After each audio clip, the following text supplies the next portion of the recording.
Marc Márquez ha vuelto a conquistar MotoGP y lo ha hecho de una manera tan dominante que aseguró el título a falta de 5 grandes premios, recordando su mejor versión. Hoy vamos a analizar sus 3 mejores temporadas para ver cuál ha sido el mejor Marc Márquez. 2014, el año de las 10 victorias consecutivas. 2019, los 420 puntos con 18 podios en 19 carreras. Y 2025, el regreso de Marc Márquez al trono de MotoGP.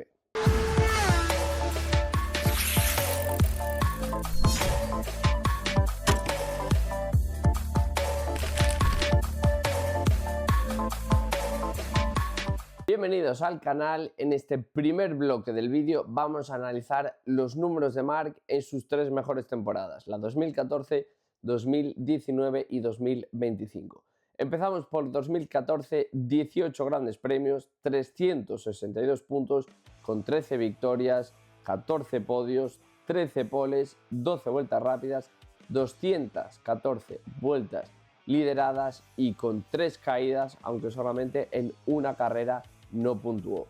2019, 19 grandes premios con 420 puntos, 12 victorias, 18 podios, 10 poles, 12 vueltas rápidas, 264 vueltas lideradas y una caída. Y 2025, que se ha dividido en 2 partes, la parte de las carreras del domingo para poder hacer esa comparativa con 2014 y 2019, y también obviamente se ha tenido en cuenta todo lo hecho por Marc en las sprints. Este año se han puesto los números hasta Indonesia. ¿Por qué? Porque quiero analizar el rendimiento real de Marc cuando estaba en pista. Por lo tanto, en los 18 grandes premios disputados, Marc el domingo hizo 355 puntos, 11 victorias, 15 podios, 8 poles con 9 vueltas rápidas, 309 vueltas lideradas, 3 caídas y en 2 de ellas no puntuó. Y vamos ya con el análisis de los 3 años para ver su rendimiento real. En verde tenemos la categoría que mejor ha hecho en comparación con los otros 2 años, y en rojo la peor de las 3 temporadas. 2014, el año con más victorias y mejor ratio de victorias, 13 victorias, 72% de victorias, 13 poles, 72% de poles también, con 12 vueltas rápidas, un 66%. 2019, el año con más puntos y mejor porcentaje de puntos. 420 puntos, 88,42 de los puntos posibles. 18 podios en 19 carreras, superando el 90%, un 94% de podios hizo Marc, con 12 vueltas rápidas, las mismas que en 2014, y solamente una caída.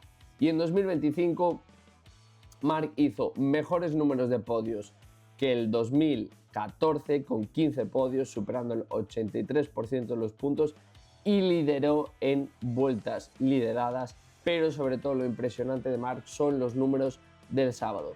14 victorias con un 77% de victorias, mejorando el ratio que hizo en los domingos en 2014 con ese 72% de victorias.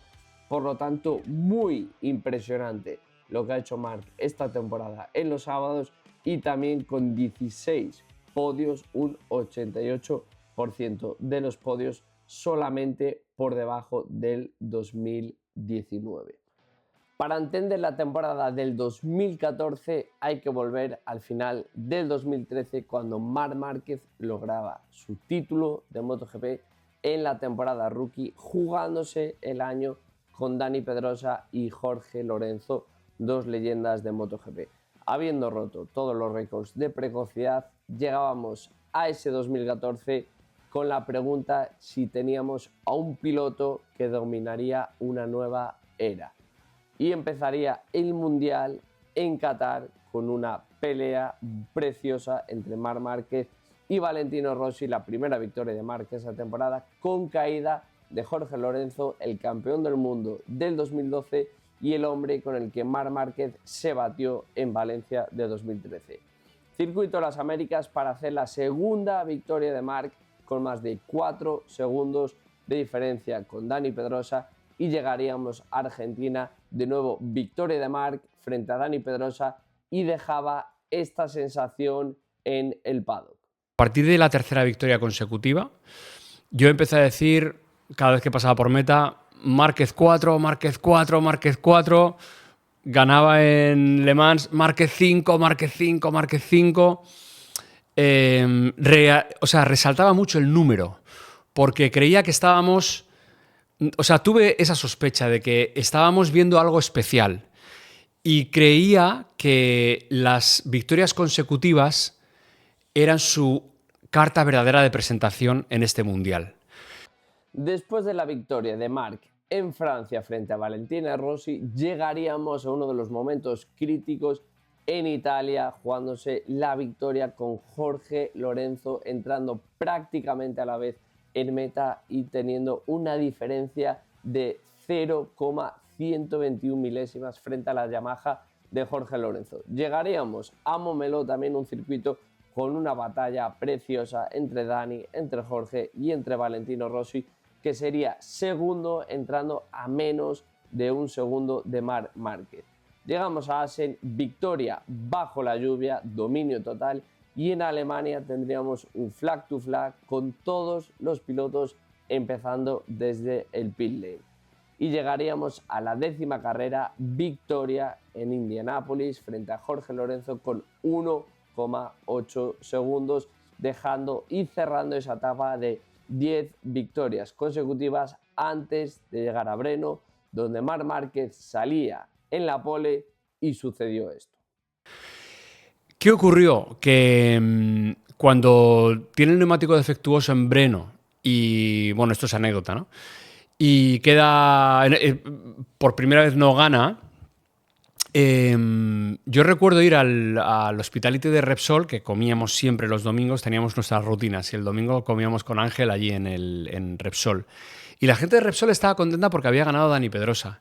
Y yo decía, ¿cómo es posible que estén contentos con que haya... Pero se ha perdido Marc. Además, estaba en el ambiente que el neumático... ¿Por qué un neumático defectuoso cuando iba a conseguir otra victoria consecutiva, ¿no? La 11ª. ¿Por qué ese neumático defectuoso? Todo eso estaba en el aire y en Repsol... La gente de Repsol Honda, no digo el equipo técnico, sino la gente de infraestructura, de marketing, etc.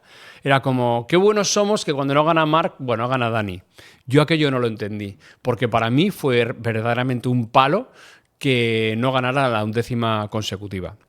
Y después de Brno viviríamos otro duelo espectacular con Jorge Lorenzo en el circuito de Silverstone y llegaríamos de ahí a uno de los momentos críticos de la temporada. Caída en Misano tras haber adelantado a las Ducatis, haber superado a Jorge Lorenzo y preparando un ritmo para intentar atacar el liderato de Valentino Rossi, y Marc cometería un pequeño error en la curva 4 que provocaría que perdiese el tren delantero. Después de la caída de Misano llegábamos a un circuito donde Marc siempre había dominado, el circuito de Aragón, y esto es un momento clave también para entender a ese Marc de 2014.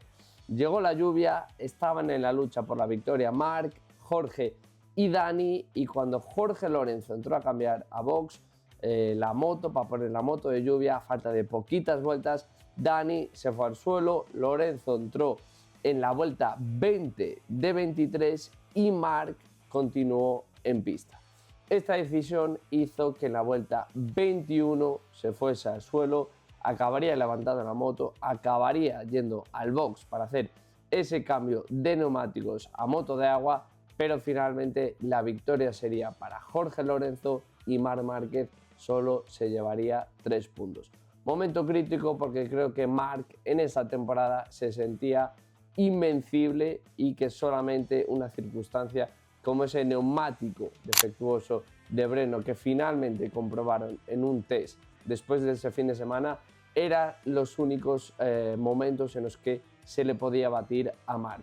De ahí llegaríamos a Japón, donde con una segunda posición le valdría a Marc para cerrar su segundo título del mundo, En Australia llegaría otro de esas DNFs, otro de esos circuitos donde Marc no puntuaría y finalizaría la temporada con buen pie. Victoria en Sepang, victoria en Malasia y victoria en Valencia para cerrar la temporada más dominante de Marc Márquez en cuanto a victorias.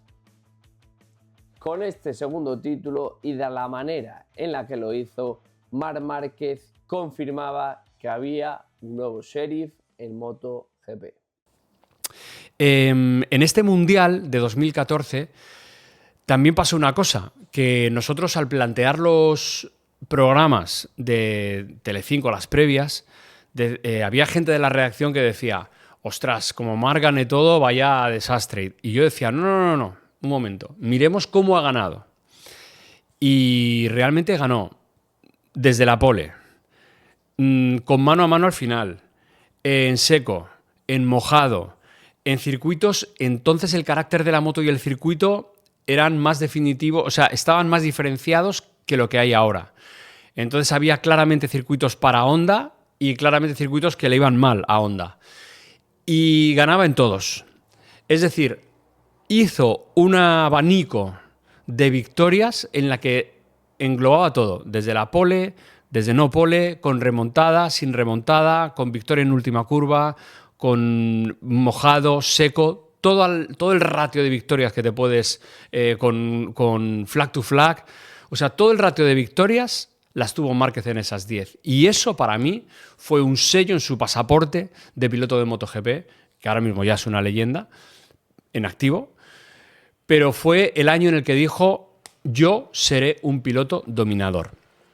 Y llegamos en 2019 en plena era de Marc Márquez. Después del 2015, donde Marc sería tercero tras Valentino Rossi y Jorge Lorenzo, que fue el campeón. En 2015, Marc volvería a ganar el título en el 2016, lo haría en el 2017 y 18, y por lo tanto llegábamos a 2019 con los títulos de Marc del 13, del 14, del 16, 17 y 18, confirmándose como una leyenda ya de MotoGP.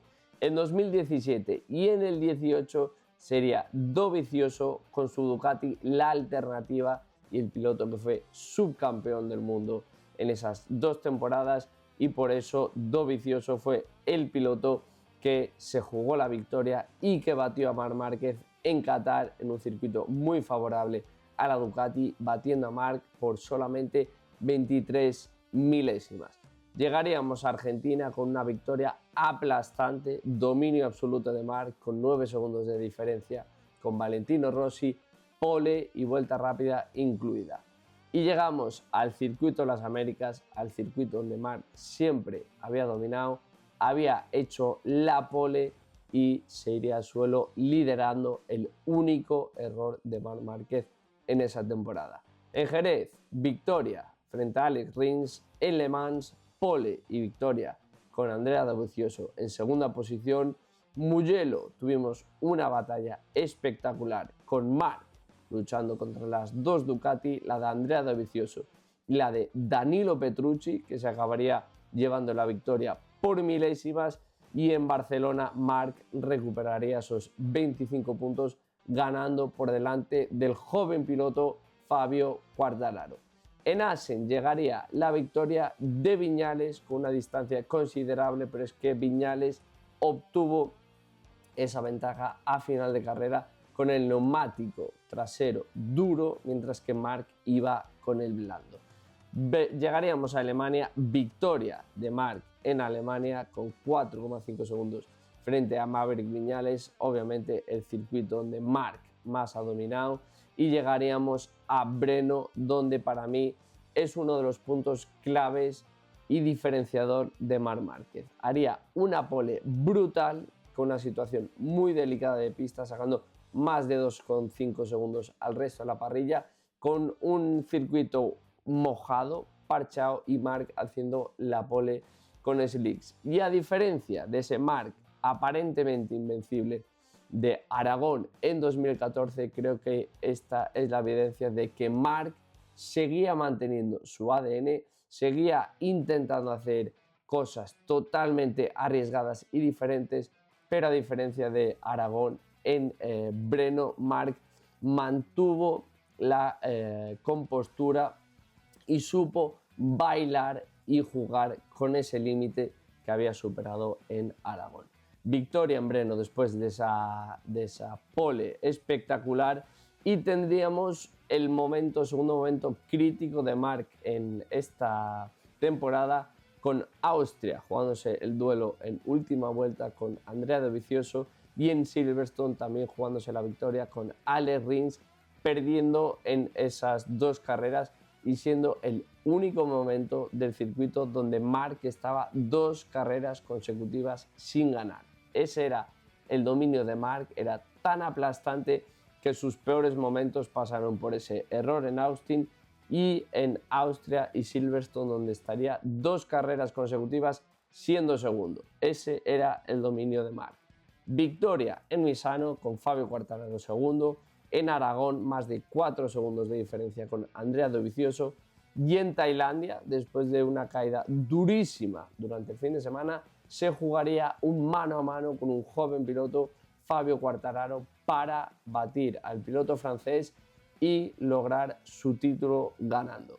Victoria en Japón, también por delante de Fabio. Victoria en Australia con un Maverick Viñales que se iría al suelo peleando con Marc Márquez. Segundo en Malasia frente a Maverick Viñales, y en Valencia victoria también para cerrar una temporada totalmente dominante. 2019. Me acaba de llegar el libro de Matt Oxley y he revisado rápidamente el capítulo que tiene para 2019 y he leído una cosa brutal de este año. Aparte de las victorias que ya habréis comentado y los segundos puestos, y que fue un año en números dominador absoluto, Dovizioso fue el único que le ganó Rins y Dovizioso, creo, los únicos que le ganaron. Quartararo estaba ahí recién llegado y Márquez era como, no, tú tampoco vas a ser. Pero le apareció Dovizioso. Y Dovizioso cuenta en este libro una estrategia que yo de aquel año no recuerdo haberla escuchado, pero la he leído y por lo tanto a Matt Oxley, por lo tanto es así, en la que decía, en recta 2019, la Ducati pasaba a la Honda de Marc y le quitaba las pegatinas. Pero Dovi no culminaba los adelantamientos en recta metiéndole un churro a Marc, sino que cortaba un poco para tener a Marc cerca. ¿Por qué? Porque quería que la zona de frenada para Marc estuviera sucia. Es decir, si Dovi adelantaba, le sacaba muchos metros en la recta, como podía sacárselos, le dejaba limpia la zona de frenada a Marc y sabía que Marc vendría con todo planificado para el adelantamiento. Sin embargo, si él mantenía a Marc a una distancia cercana a su moto, sabía que le estaba ensuciando toda la zona de frenada y que por lo tanto no podría pasarle. Y luego, una vez que se la ensuciaba, le hacía el lacito, le dejaba puerta abierta, Marc metía el hueco, la moto en el único hueco que había y le pasaba por trayectoria y por línea Dovizioso. Esto pone en valor el piloto fortísimo que era Marc. Es decir, tú para ganar a Marc necesitas tener una estrategia muy clara, nueva y ejecutarla bien, porque si no, este piloto te arrasa. Y después del 2019, con el 8º título de Marc y su 6º en MotoGP, tenía 2 pilotos en el punto de mira, Giacomo Agostini y Valentino Rossi. Y llegamos al 2025, pero para entender este título tenemos que ir a Jerez 2020, donde Marc Márquez estaba en cabeza de carrera y cometería un error para irse para atrás y empezar una segunda carrera. Adelantaría a prácticamente toda la parrilla con una facilidad tan aplastante que todo indicaba que Marc volvería a dominar el título del 2020 hasta que llegó la caída. A partir de ahí, una serie de malas decisiones, Marc se perdería esa temporada y regresaría en 2021. Volvería a ganar de forma emotiva en el Gran Premio de Alemania y posteriormente lograría ganar también en el Circuito de las Américas y lograría una segunda victoria consecutiva en Misano, en el primer circuito de derechas en el que Marc lograría una victoria después del 2020. En 2022, en Indonesia, tendría otro momento clave, otra lesión que le dejaría apartado, y a partir de ahí 2 temporadas muy duras, 2022 y 2023, fuerzan a Marc a llevar a cabo una de las decisiones más importantes en su carrera deportiva, que es la de abandonar a Honda el último año de contrato para irse a un equipo satélite con la mejor moto, la Ducati, y entender si Marc podía seguir luchando por un título de MotoGP. Gigi Dall'Igna tomaría la decisión de fichar a Marc por delante de Jorge Martín, y el resto es historia. En 2025 Marc empezaría la temporada de rojo y lo haría venciendo en Tailandia, ganando la sprint, liderando todas las vueltas, y en el domingo de carreras haciendo una gestión para ganar y no incumplir la normativa de las presiones. En Argentina, victoria en sprint liderando todas las vueltas, y en carrera adelantando a Alex Márquez para igualar a Ángel Nietos en el número de victorias en todo el mundial. En el circuito de las Américas también ganaría en la sprint con una buena batalla con Pecco Bagnaia y Alex Márquez, y el domingo de carreras en parrilla haría esa gestión, esa toma de decisiones para cambiar la moto en última hora. Tendríamos bandera roja y finalmente Marc, cuando lideraba, se fue al suelo. Victoria en Qatar en la sprint y victoria el domingo con una buena carrera, teniendo que adelantar a Pecco Bagnaia, a Maverick Viñales y a Morbidelli. En Jerez, adelantamiento a Quartararo para vencer en la sprint, y una carrera en la que estaba batallando de nuevo con Pecco Bagnaia. Llega el segundo error de la temporada y en ese momento Alex Márquez se pone líder del mundial, y Marc empezaba a tener dudas respecto a sus errores que le podían haber costado muy caro los domingos. Llegaría a Le Mans, Marc ganaría en la sprint, pero tendríamos una carrera absolutamente caótica. Tendríamos victoria de Joan Zarco y Marc se llevaría un valiosísimo segundo puesto en una carrera flag to flag. Primera sprint que no vence sería en Silverstone, victoria para Alex Márquez, y en carrera salvado por una bandera roja porque Marc había vuelto a cometer un error, había vuelto a irse al suelo, y finalmente en esa segunda carrera remontaría de manera brillante en un circuito que se le estuvo atragantando para terminar en el podio. En Aragón, inicio de la racha de dobletes de Marc Márquez. Victoria en la sprint adelantando a Morbidelli y Alex Márquez, y dominio total el domingo. En Mugello tendríamos para mí el mejor fin de semana de toda la temporada. Batalla con Alex Márquez y Pecco Bagnaia tanto el sábado como el domingo, pero Marc acabaría ganando en las dos carreras. En Assen, para mí otro de los momentos claves, porque es la primera vez en la que Marc gana tanto en la sprint como en la carrera del domingo, sin ser seguramente el más rápido. El sábado, defensa brutal a su hermano Alex, y el domingo lo mismo con Marco Bezzecchi.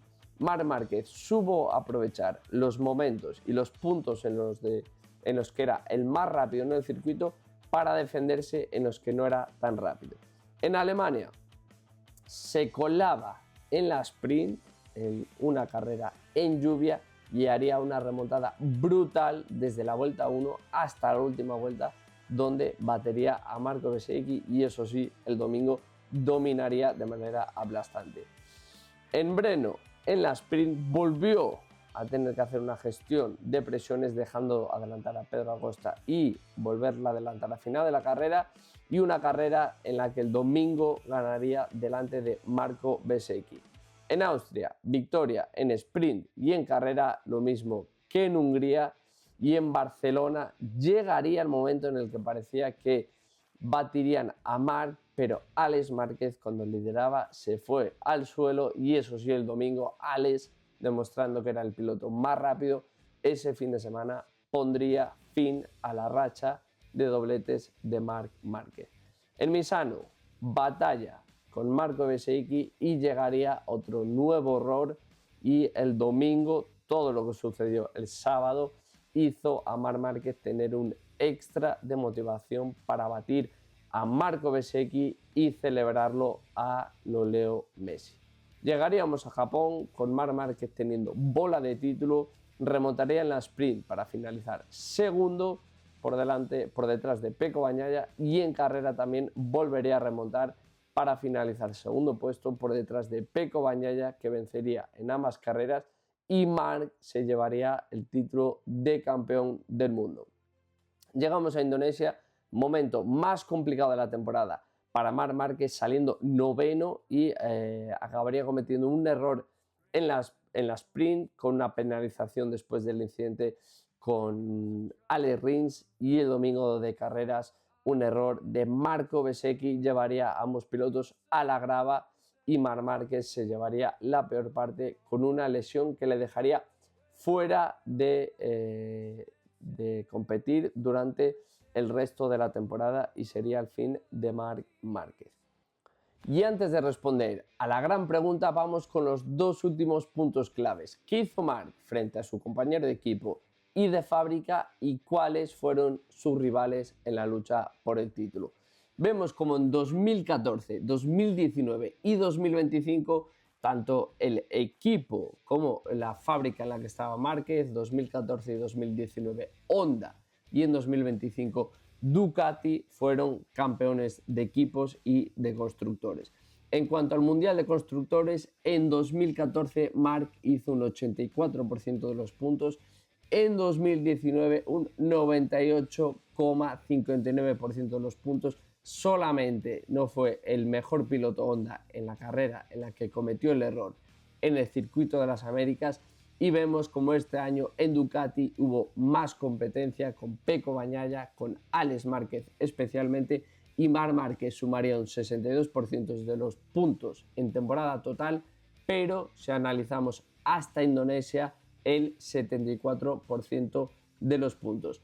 En cuanto a la guerra con Dani Pedrosa, Jorge Lorenzo y Pecco Bagnaia, Marc Márquez en 2014 hizo el 59,53% de los puntos en el Mundial de Equipos, en el 2019 el 91% y en 2025 el 65%. Y en cuanto a los rivales, en 2014 serían subcampeón Valentino Rossi con Jorge Lorenzo tercero, dos leyendas de MotoGP. En 2019 el subcampeón sería Andrea Dovizioso y Maverick Viñales sería tercero, y en 2025 Alex Márquez sería el subcampeón con Marco Bezzecchi tercero. ¿Qué Marc Márquez fue mejor, el de 2014 o el de 2019? Para mí, el de 2014. Pero basado en el aspecto emocional de ese año frente al del 2019. Primero, es una opinión absolutamente particular mía. En 2014 yo estaba en circuitos narrando para Mediaset y en 2019 no. Y entonces aquel año lo viví de cerca, lo viví testigo directo. Me parece que 2014, con esa tirada de 10 victorias, tiene una fuerza que no tiene el número récord del 19, ¿no? ¿Por qué? Porque tiene la fuerza de la primera vez. Tiene la fuerza de que había aparecido Márquez en 2013 como el campeón que batía todos los récords de precocidad, más joven, primera victoria, más joven, todo más joven. Y en 2014... esa racha de 10 consecutivas de la primera a la décima significó que no era la gran promesa de niño prodigio, sino que era un campeón que venía para dominar. O sea, marca el carácter dominador de Márquez a lo largo luego de su carrera deportiva, 2014. Entonces, dándole todo la fuerza al Mundial 2019, tanto en números como en esto que os he contado de Dovizioso, que nos pone en la pista de cómo de fuerte era Marc. Sin embargo, yo sigo quedándome con 2014, porque creo que ahí fue el sello de su pasaporte. Piloto dominador, piloto leyenda. No he venido a MotoGP a ser campeón del mundo no sé cuántas mil veces, sino que vengo a dominar la categoría y a dominar la parrilla. Hay otro aspecto en 2019 que no quiero pasar por alto, que nos mete en 2025, que es 2019, ¿por qué Marc fue tan dominador? Porque conectó el modo inteligencia y el modo racional de si no estoy para ganar, no voy a forzar un último adelantamiento. Porque venía de lesión. Un poco replicó, o sea, lo que ha hecho este año 2025, después de esa gravísima lesión, volver y ganar, con un poco más de tiempo porque está Gresini más luego Ducati Lenovo. En 2019 también lo dejó apuntado. Él se lesiona al final de la temporada en 2018, operación de hombro, y también contado en este libro de Matt Oxley, toda la pretemporada 2019 la marcó el fisioterapeuta de Márquez. Y cuando llegaron a Sepang tenía pautado cómo hacer escalonada la entrada de Marc en competición. No sé cuántas vueltas el primer día, no sé cuántas vueltas el segundo, no sé cuántas vueltas el tercero para entrar en competición. Este aspecto de Marc llegando a una temporada o a una pretemporada con lesión y muy pendiente de que no se reprodujese esa lesión, le marcó toda la temporada. Le puso un chip de no me puedo caer, no me puedo hacer daño, si no gano tengo que amarrar puntos. Y esto le hace ya indestructible, que es una réplica de lo que ha pasado, o este año ha replicado aquel 2019. Conclusión, nadie me quita 2014 y ese Marc Márquez llegando como un toro encima de la onda para ganar 10 consecutivas. Nadie me lo quita. Y yo me quedo con el Marc Márquez del 2019. Es cierto que en 2014, con los rivales como Jorge Lorenzo, Dani Pedrosa, Valentino Rossi, que aunque estaba fuera de su prime, seguía siendo muy competitivo, mezclado con una versión tan explosiva y dominante de Marc Márquez, nos deja un título para la historia, pero yo me quedo con la versión del 2019. Prácticamente mantenía la velocidad intacta del 2014, pero mejoraba en todo lo demás. La gestión del límite, la gestión de hacer podios, mejoraba en las salvadas y creo que era el Marc más completo que hemos visto y la versión más perfecta de Marc Márquez. Y en 2025 lo que tenemos es una historia de superación brutal, haciendo números prácticamente a los que hizo en sus mejores años después de todo lo sufrido, y por eso creo que es el título más especial de Marc Márquez, pero si hablamos de su mejor versión, me quedo con 2019.